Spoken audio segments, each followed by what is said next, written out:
It's fantastic. I think it was a couple of years ago when the NHL and the Nashville Predators, where the NHL draft is tonight, they partnered up and they said, hey, we're going to try and do something in the area, in the school. And I think it's some of the best news that's come out of the NHL in a really long time. It does more to grow the game than a lot of expansion teams. You're growing, diversity within the game.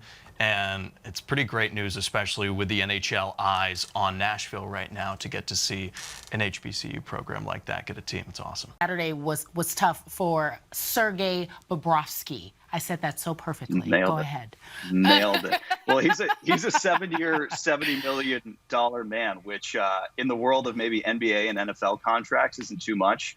For an NHL contract, that's huge. And he hasn't really lived up to it for most of this deal. And that's what's so great about the playoffs is you get 2 weeks to win a series, 2 months to win a cup, and everything else is forgotten. And Bob, as they call him down in South Florida, has really risen to the occasion. Yeah, in game one, you give up the 4 goals. I don't blame him so much. All 4 of those goals, even, the ones that weren't on the power play, you can trace them back to turnovers in the defensive end. For Florida. So I'm not so worried about Bobrovsky. And frankly, he just ran into a brick wall that was Adin Hill in game number 1, the goaltender for the Golden Knights. He came up with some spectacular saves, one that was reminiscent of a save that has been called the save that goes back to the Golden Knights Stanley Cup run against the Capitals. That time it was the save going against them.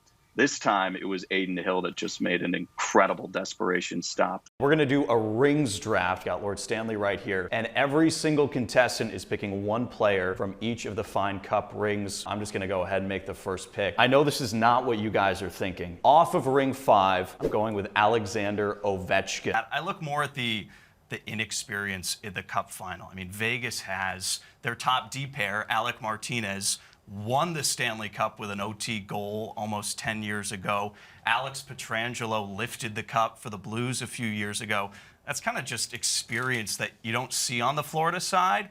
And yes, they got a lot of leaders, Matthew Tkachuk and big bruisers like Radko Gudas on the back end that are going to make sure everybody's in the right place come tomorrow night after that rest. But I look more at the experience in the Cup final that kind of favors the Golden Knights. It's going to be a perfect marriage. He's going to get to play with a guy like Taylor Hall. And Bedard, even just looking at his last pro season, guy played 57 games, almost racked up 150 points. He's been playing against people older than him for his entire youth career.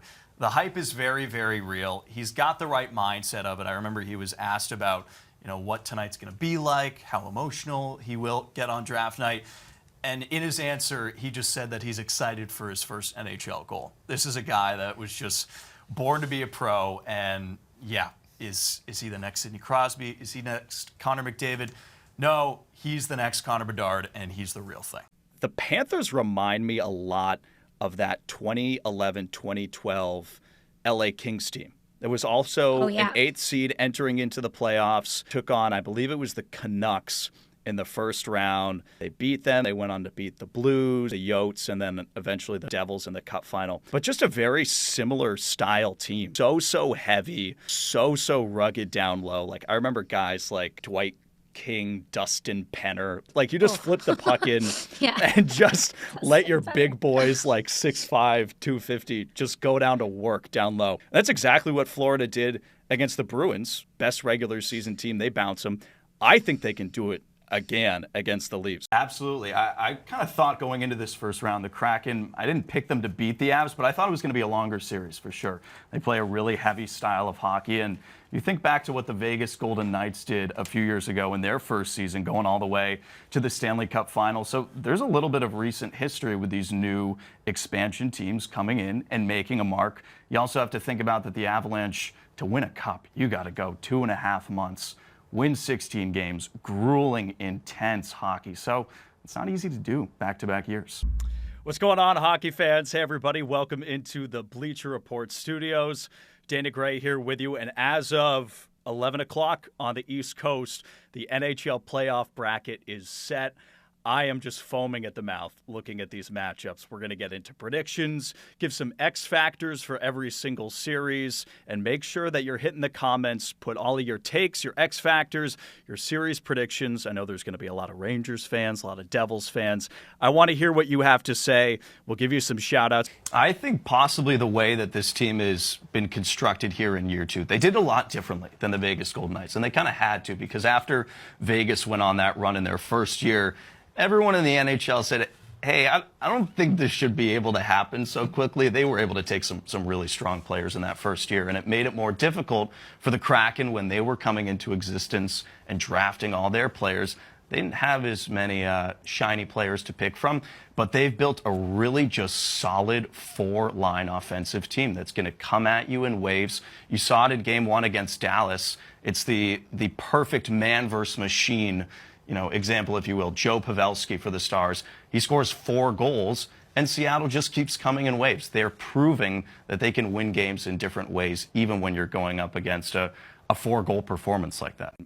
Just on the Game 1 note, too, I think it was only 2 of the 8 teams that won Game 1 in the first round actually went on to win the series. So not to say that obviously you don't want to get that series lead, but it really doesn't have as much of an impact. Yeah, I mean, we could talk for 3 hours about this, and I got plenty of opinions. I think I actually look at it as the NHL, a league that's really trying to grow, and they had great TV deals with TNT and ESPN. They're getting more eyeballs, but the personality factor or lack thereof with a lot of their stars in comparison to other teams, I think it kind of hurts the league. And there definitely is that mindset for sure.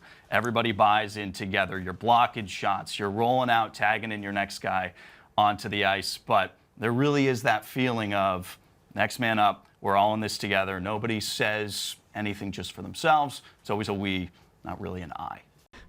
John Klingberg has been traded to Minnesota. We manifested it. Wow. Rachel, clip that. Thoughts? Rachel, clip that. These 4 teams, the South, conference finals, a lot of hockey fans, especially on Twitter, they'll say this is bad for the game. TV ratings aren't going to be good. You're missing out on like a Boston, New York, Eastern Conference final, which would crush for ad sales. And technically, a lot of people say that's not good for the game. I totally disagree. You're getting 4 fan bases. You're building actual allegiances through these 4 cities. And while, yes, you're not maybe getting the big viewership numbers, you're growing the game. That's what growing the game is to me. And I think that the NHL stands to have a lot more if they get a successful team in Atlanta. They don't need to get hockey fans in Quebec. They're there. They will watch a Pee-wee tournament at 6 a.m. if it's in front of their eyes. I want to hear what you guys have to think about what, in my opinion, could be the best first round I've seen in a while. These matchups, all top to bottom, each single one's got a fun storyline in it. And really, all of them are new. We've known the Leafs and the Lightning for pretty much a couple of weeks now, with the Bruins running away with that President's Trophy in the top spot in the East. But other than that, these matchups are very new. And there you see it. A brand new bracket. Everybody, it's like Christmas morning. You wake up, you want to fill out your bracket, get onto the bracket challenge at NHL.com. But so many good matchups. And I'm going to roll through with you guys. I'm going to give you my first round predictions and an X factor for every single series. And let's start with what some would say would maybe be the easiest series to pick. I don't actually think so. We'll start up in that top right corner with the Boston Bruins taking on the Florida Panthers. Technically, the Bruins should be heavy favorites, and they are if you ask Vegas and by the odds. But Boston matches up against a Florida team that has played some really strong hockey over the last couple of months, past that NHL trade deadline, to actually get themselves into the postseason. My prediction, I still like the Bruins to win this series. I have Boston in 6 against the Panthers. They've split their season series 2 games apiece on each side. And the Panthers are kind of a team that when they get going offensively, they can be dangerous. In their last game of the regular season against the Hurricanes, they were scoring goals in bunches. The problem is going to be, do they have the defense and that caliber goaltending that they've been getting from Alex Lyon over the last couple of months to deal with what is the best team technically in NHL history in the regular season. The Bruins get into the 60s for wins, over 130 points. They blow the Canadiens record out of the water, blow the Red Wings record out of the water. And my X factor, I've got a player and a theme. For Boston, it's going to be rolling all four of their forward lines. They finally have a healthy roster. Nick Foligno's back in there, Taylor Hall as well, and he's the guy that I want to see wherever he gets slotted, most likely on that third line, maybe with a pairing of Charlie Coyle or Trent Frederick. If Taylor Hall, a former Hart Trophy winner, mind you, back a few years ago, way back, but still, he's that caliber player.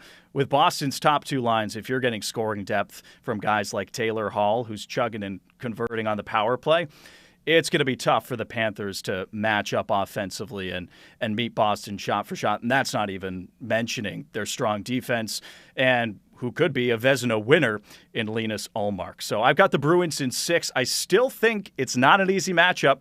A lot of people are calling for possible upset watch in this one with the Bruins going down to Florida, but that series starts up on Monday, Marathon Monday in Boston. Beantown is going to be rocking for that one on Monday night.